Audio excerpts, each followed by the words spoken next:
The first thing I remember is the smell of antiseptic and the sound of a monitor beeping somewhere to my left. The second thing I remember is reaching for my phone to call my husband, and finding only an empty bedside table. I had been unconscious for 11 days. My name is Claire Morrison. I'm 38 years old.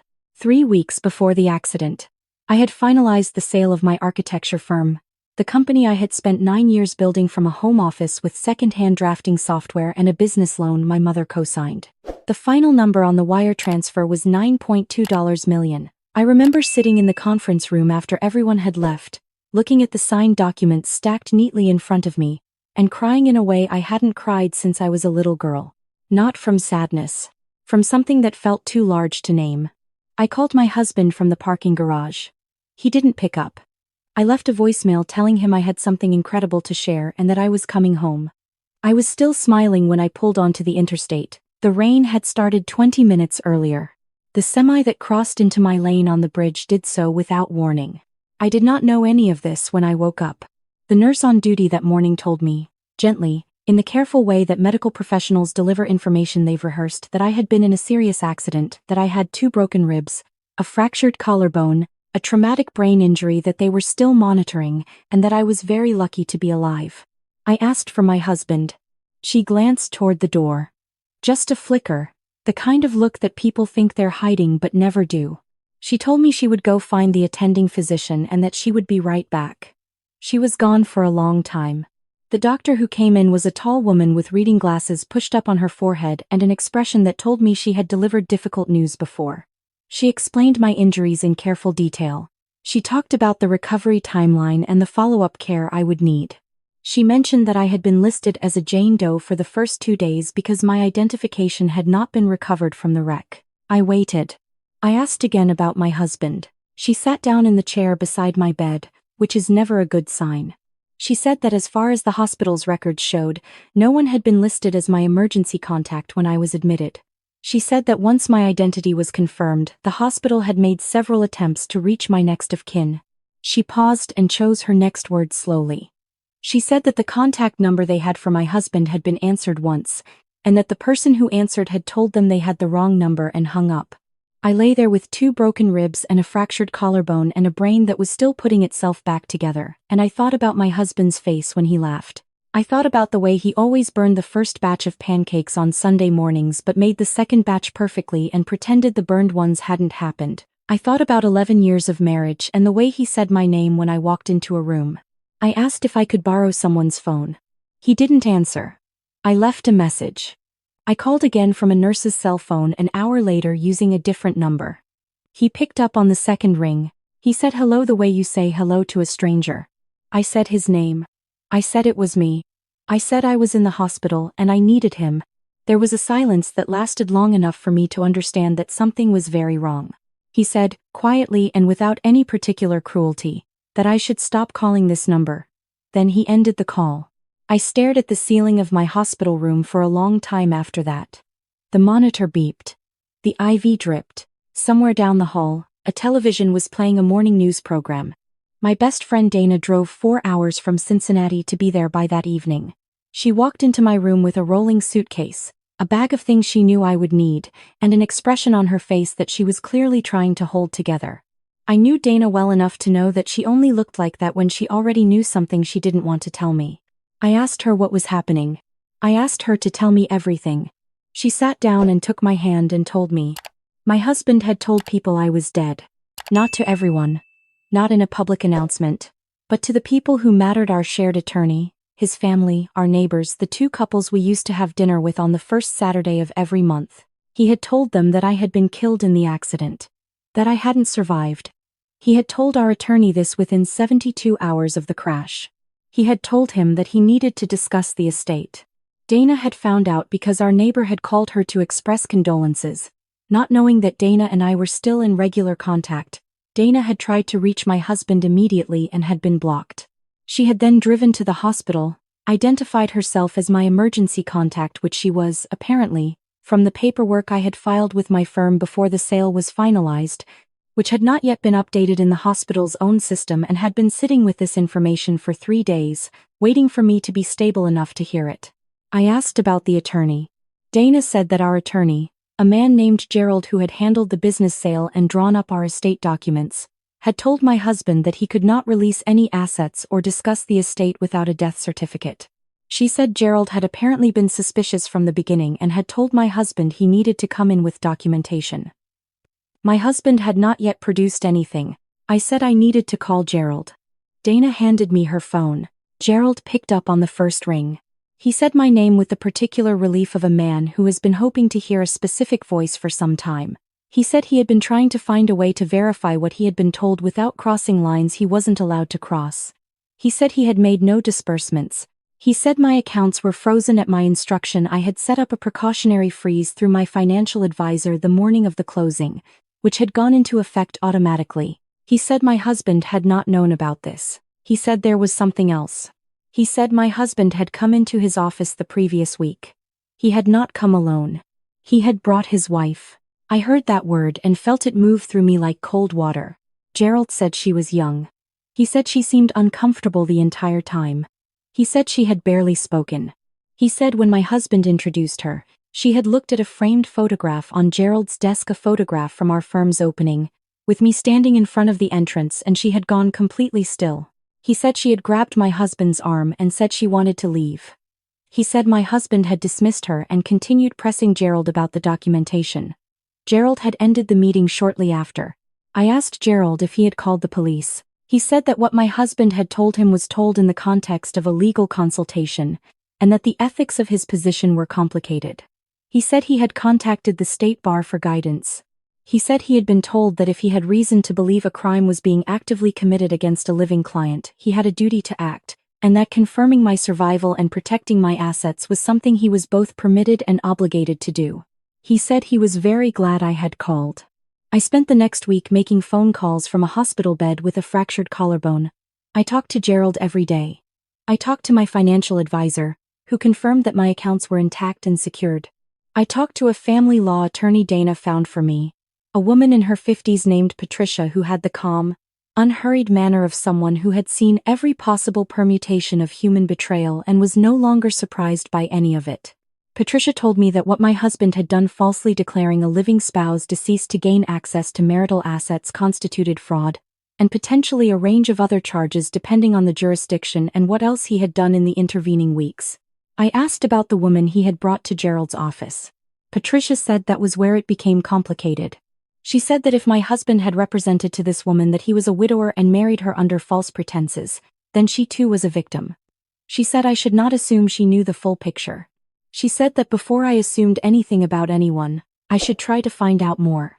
I lay in my hospital bed that night and thought about this young woman in Gerald's office going still when she saw my photograph. I thought about her grabbing my husband's arm and saying she wanted to leave. I didn't know what to make of it. I filed it away. My husband's name was Marcus. He was 42 years old. We had met at a fundraiser for an urban development project 11 years ago. He had been charming and interesting and had seemed to genuinely admire what I was building. We had been happy, or I had believed we were happy, which I was now understanding were not necessarily the same thing. What I was learning, slowly, through Gerald and through Dana and through Patricia, was that the last 18 months of our marriage had been something I hadn't seen at all. He had opened a separate account 8 months before the accident and had been making small irregular transfers from our joint checking account, never more than $200 at a time, almost always under $100, often disguised within the same week as ordinary purchases. By the time of the accident, he had accumulated just over $14,000 in this account. He had also, in the 2 weeks before my accident, while we were still living in the same house, applied for 2 credit cards in my name using documents he had apparently accessed from my home office. That was where his early money came from. The suits, the hotel stays, the dinners out with a woman half a decade younger than me. It was my credit. My name. I had been home for 3 weeks, staying with Dana, when the call came. It was a number I didn't recognize. I almost didn't pick up. When I did, there was a brief silence, and then a young woman's voice asked if she was speaking to Claire Morrison. I said yes. She said, very quietly, that her name was Nadia. She said she was sorry to bother me.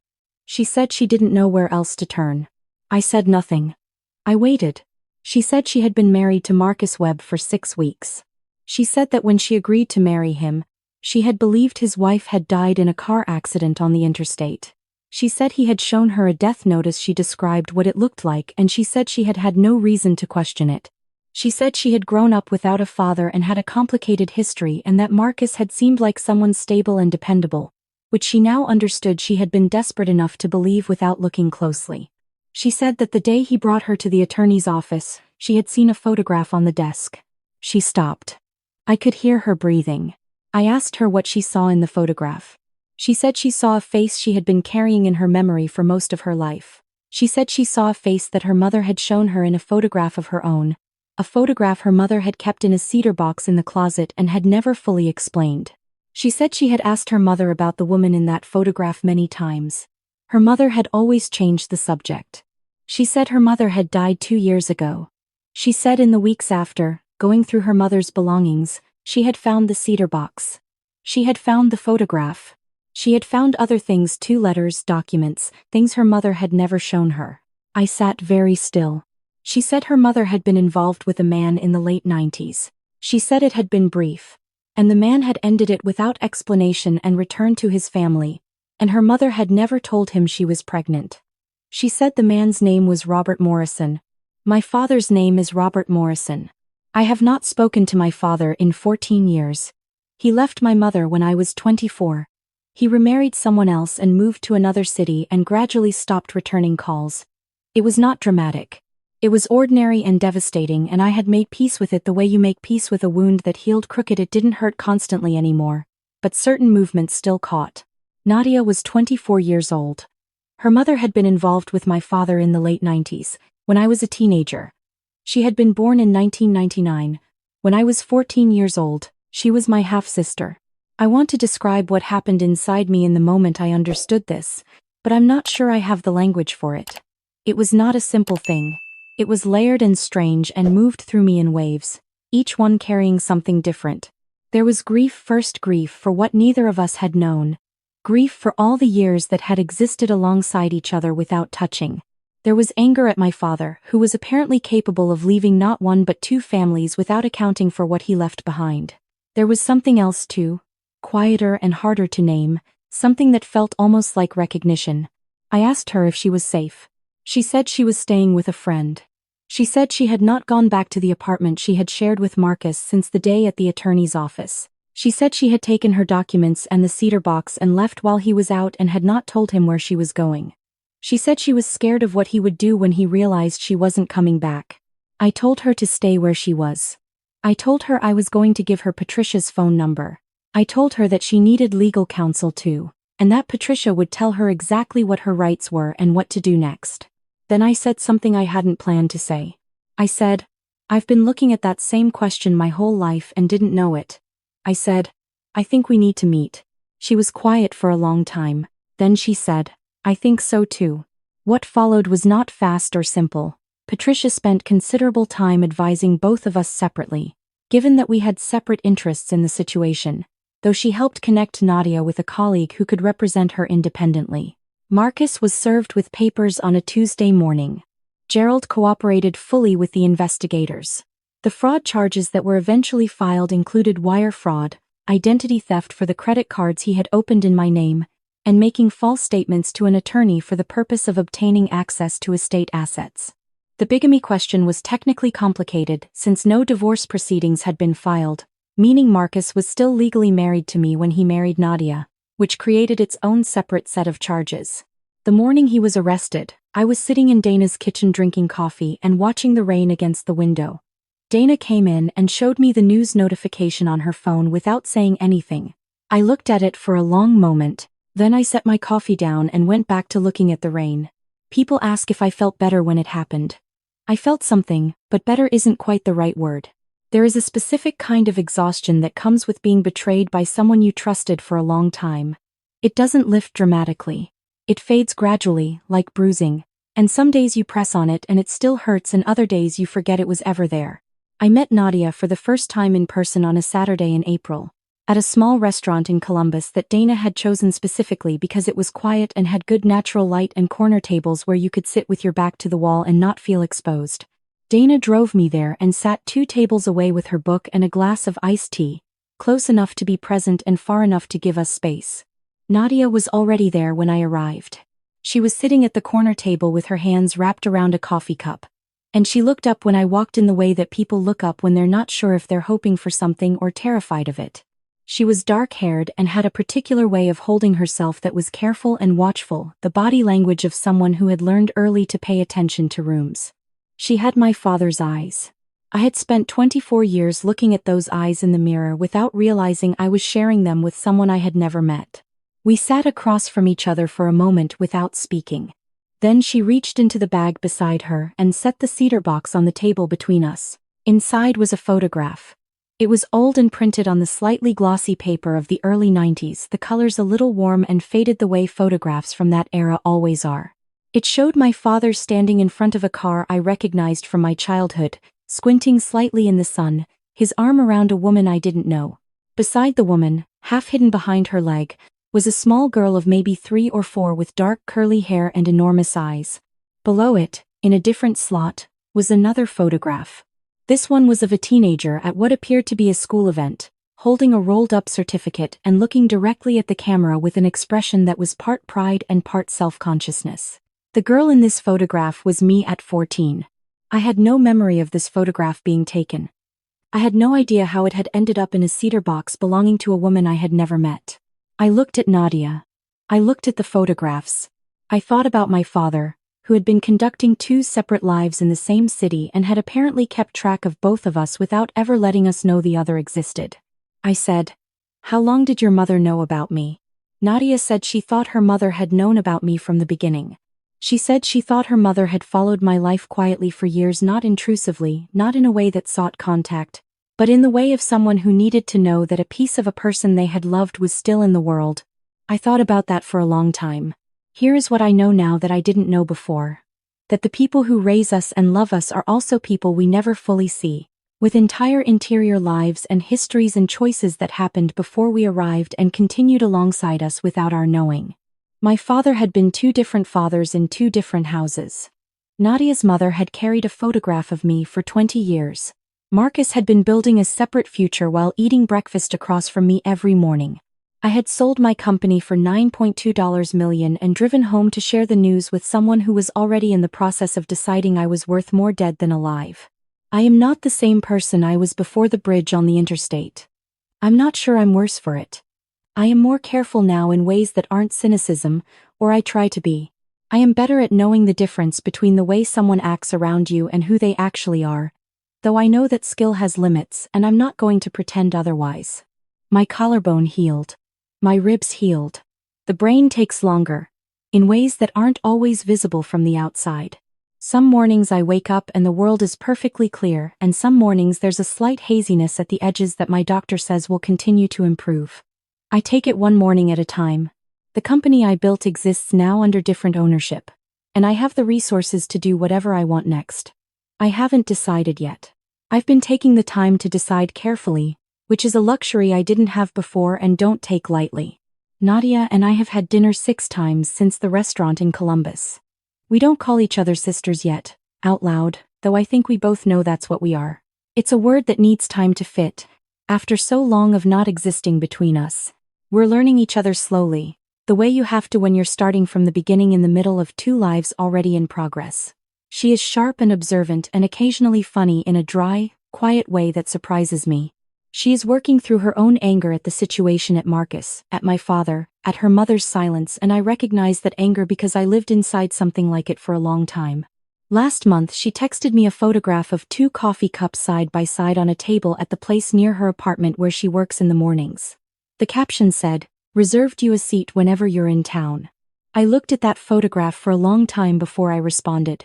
Then I wrote back, "I'll be there Thursday." There is something I keep coming back to, in the quieter moments. It's not something I've fully resolved, more something I carry with me and turn over occasionally, the way you do with things that matter. It's the question of what we miss when we're not paying attention, and whether some of it was always going to be there waiting, patient and unhurried, until we were finally ready to see it. The night of the accident, I was driving home to tell my husband something wonderful. The road was wet. The semi crossed into my lane, 11 days later, I opened my eyes in a hospital room and everything I thought I knew about my life had shifted 3 inches to the left. And somewhere across that same city, a young woman I had never met was living inside a marriage built on a lie, carrying a cedar box of photographs she didn't fully understand, waiting for a story she didn't yet know she was part of. We don't get to choose where the road breaks. We only get to choose what we do when we find ourselves standing at the place where it did. I am still standing. That's where I start.